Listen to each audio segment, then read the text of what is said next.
In a rapidly escalating trade standoff, China has firmly linked its willingness to engage in discussions with the United States to the removal of tariffs imposed by the U.S. on Chinese goods. This development comes as tensions between the two largest economies in the world continue to deepen, with both sides trading accusations over issues ranging from drug trafficking to unfair trade practices.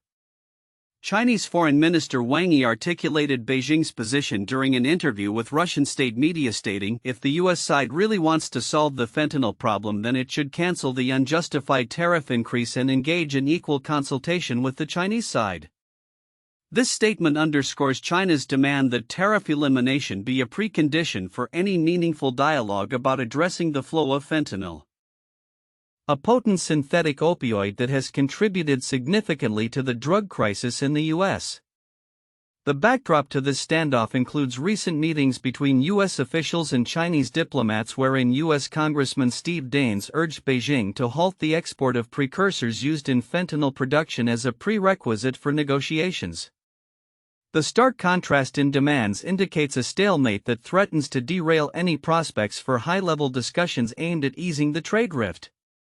The situation is further complicated by President Donald Trump's impending announcement of reciprocal tariffs on global trade partners, which could exacerbate already strained relations. The fentanyl crisis has emerged as a major flashpoint in U.S.-China relations.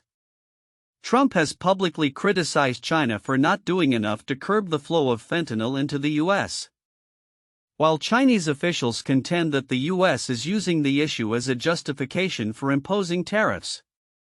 Last month, Chinese representatives expressed their belief that the U.S. should be grateful for China's efforts to combat the opioid epidemic, highlighting the contentious nature of the discourse between the two nations. Wang Yi's comments reflect a broader sentiment that China will not yield to pressure from the U.S. If the U.S. side persists in exerting pressure and even continues to engage in blackmail, China will resolutely counteract it, he warned, signaling a potential escalation in rhetoric and policy responses from Beijing. The diplomatic tension is not limited to trade issues, it is also intertwined with broader geopolitical dynamics. During Wang's visit to Moscow, he emphasized the strong ties between China and Russia, framing both countries as forever friends and never enemies. This alliance may serve as a counterbalance to U.S. influence and increasing sanctions against China, which recently included measures against Hong Kong officials and additional blacklisting of Chinese tech firms. Moreover, experts suggest that China must expand its global partnerships to navigate the complexities of its rivalry with the U.S. Li Wei, a professor of international relations at Renmin University in Beijing, noted that cultivating strong relationships with third-party nations could be pivotal in determining the outcome of the competition between the two superpowers. Make as many friends as possible and as few enemies as possible, he advised, echoing sentiments from historical Chinese leadership. As the U.S. prepares to implement new tariffs, analysts anticipate significant impacts on global markets and supply chains.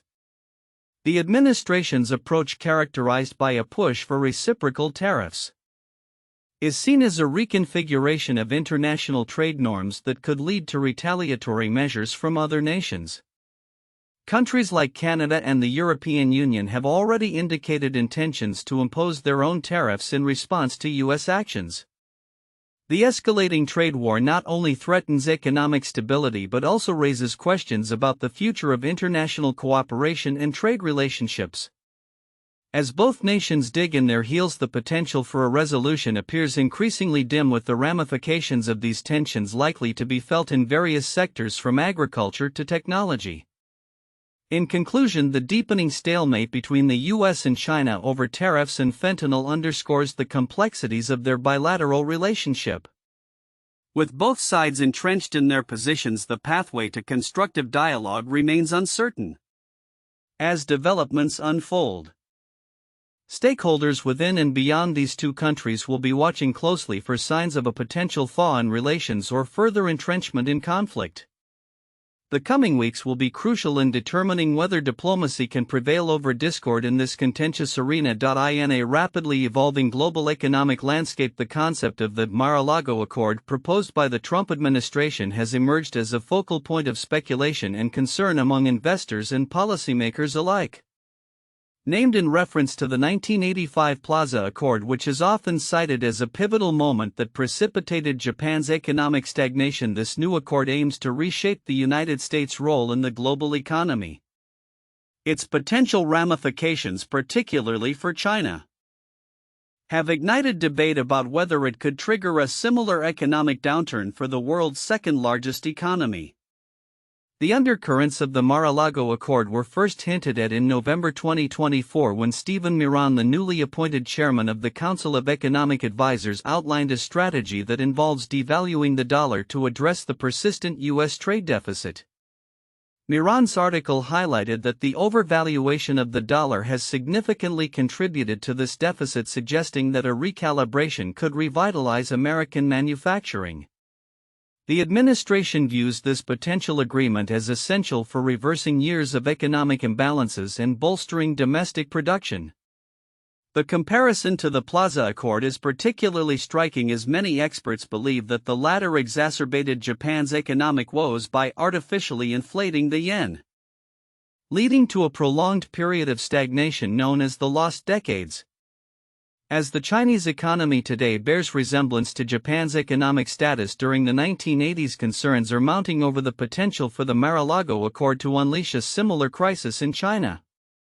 Amid these geopolitical tensions, China's economic outlook remains cautiously optimistic.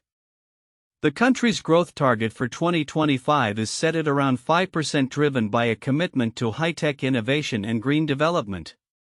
Michele Geraci, a former Undersecretary of State at the Italian Ministry of Economic Development, recently emphasized that China's robust foundation in renewable energy, boasting an installed capacity of over 1.45 billion kilowatts, positions it favorably in the global market. As companies like BYD lead the charge in electric vehicles, China's approach to balancing energy supply and demand underscores its commitment to sustainable economic growth. Geraci's insights reflect a broader sentiment among foreign enterprises about China's strategic pivot towards high-tech industries and free trade agreements such as the Regional Comprehensive Economic Partnership (RCEP). These initiatives aim not only to enhance domestic growth but also to foster international cooperation, especially with emerging markets across Asia and Africa. With trade volumes with Belt and Road Initiative partners reaching 22.07 trillion yuan in 2024, China's focus on expanding its global footprint amidst rising unilateralism from the U.S. demonstrates a pragmatic approach to economic diplomacy. However, the U.S. administration's renewed push for tariffs and trade restrictions complicates this landscape. President Trump's latest initiative, described as Liberation Day, aims to impose reciprocal tariffs that could provoke retaliation from major trading partners, including China. The anticipated consequences of these tariffs on American consumers, rising prices on everyday goods, and potential job losses in affected industries raise questions about the true efficacy of such a strategy. Experts warn that the internal inconsistencies of these trade policies could lead to detrimental effects on the broader economy, counteracting any intended benefits. As tensions between the U.S. and China escalate, the world watches closely. The potential fallout from the Mar-a-Lago Accord, coupled with Trump's tariff policies, could significantly alter the global economic order.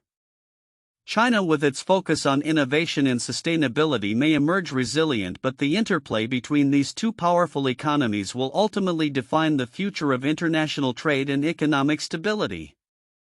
As we move forward, stakeholders must remain vigilant, adapting to an environment marked by uncertainty and rapid change. In a significant display of military might, China has entered the second day of extensive military exercises around Taiwan, heightening tensions in the region. The drills, which began on April 1, 2025, are perceived as a direct response to Taiwanese President Lai Ching-te's recent remarks branding China as a foreign hostile force. Analysts suggest that these exercises not only aim to intimidate Taiwan but also serve to send a stark message to Washington amid an increasingly complex geopolitical landscape. The People's Liberation Army (PLA) has deployed a considerable number of naval and air assets, including the aircraft carrier Shandong, which was reported to be operating in waters near Taiwan. Senior Colonel Shuri, a spokesperson for the PLA's Eastern Theater Command, indicated that the focus of the current exercises involves controlling and sealing off the air and sea around Taiwan, as well as executing long-range live-fire drills targeting simulated critical infrastructure like ports and energy facilities in the East China Sea. These military maneuvers follow President Li's speech on March 13, where he outlined 17 measures aimed at countering Chinese influence and espionage efforts, including reforming military tribunals to handle espionage cases. Li's administration has taken a firmer stance against Beijing's claims over Taiwan, which the Chinese government considers a breakaway province. The PLA's actions are framed as a response to what Beijing perceives as provocation by Taiwan's leadership, specifically targeting Li's pro-independence policies. Taiwan's Ministry of National Defense has reported significant Chinese military activity, including the deployment of 13 Navy ships and 76 aircraft sorties around the island within a 24-hour period. This mobilization has been characterized by military experts as a demonstration of China's capability to enforce a blockade should tensions escalate. Major General Meng Xiangqing, a prominent military scholar, elaborated that the drills serve to illustrate the potential consequences of Taiwanese independence efforts, emphasizing that any such move could lead to dire implications for Taiwan's supply lines and social order. Despite the alarming show of force, military analysts suggest that China's current strategy aims to exert psychological pressure rather than provoke a direct military confrontation. Su Tsuyun, a researcher at the Institute for National Defense and Security Research, noted that the exercises seem designed to intimidate without crossing the threshold into outright conflict. This calculated approach is underscored by the fact that Taiwan's ruling Democratic Progressive Party (DPP) has firmly rejected the notion of being part of China. International response to the military exercises has been swift, with the United States condemning China's actions as destabilizing. U.S. Secretary of Defense Pete Hegseth, during a recent visit to Japan, reiterated America's commitment to deter Chinese aggression and strengthen military alliances in the Indo-Pacific region. The U.S. State Department has voiced concerns that China's military activities exacerbate regional tensions and threaten global prosperity. Japan and the European Union have also expressed apprehension regarding China's military provocations, emphasizing the need to preserve the status quo in the Taiwan Strait. The EU has explicitly opposed any unilateral changes to the status quo through force or coercion, a sentiment echoed by various international observers who fear that the rising tensions could lead to a broader conflict involving multiple regional powers. As the drills continue, China has reinforced its narrative through propaganda efforts, framing its military exercises as a necessary response to perceived threats from the Taiwanese government. This includes the release of videos and cartoons that depict Taiwan's leadership in a derogatory manner, underscoring the intense animosity that characterizes cross-strait relations. Looking ahead, the situation remains precarious. The ongoing military exercises signal a potential escalation of hostilities, and Taiwan's government is preparing to bolster its defenses amid rising tensions. With U.S.-China relations already strained over trade and other geopolitical issues, the prospect of a miscalculation during these military drills poses a significant risk not only for Taiwan but for regional stability as a whole. The coming weeks will be critical in determining the trajectory of tensions in the Taiwan Strait as both sides navigate a landscape fraught with uncertainty and potential conflict.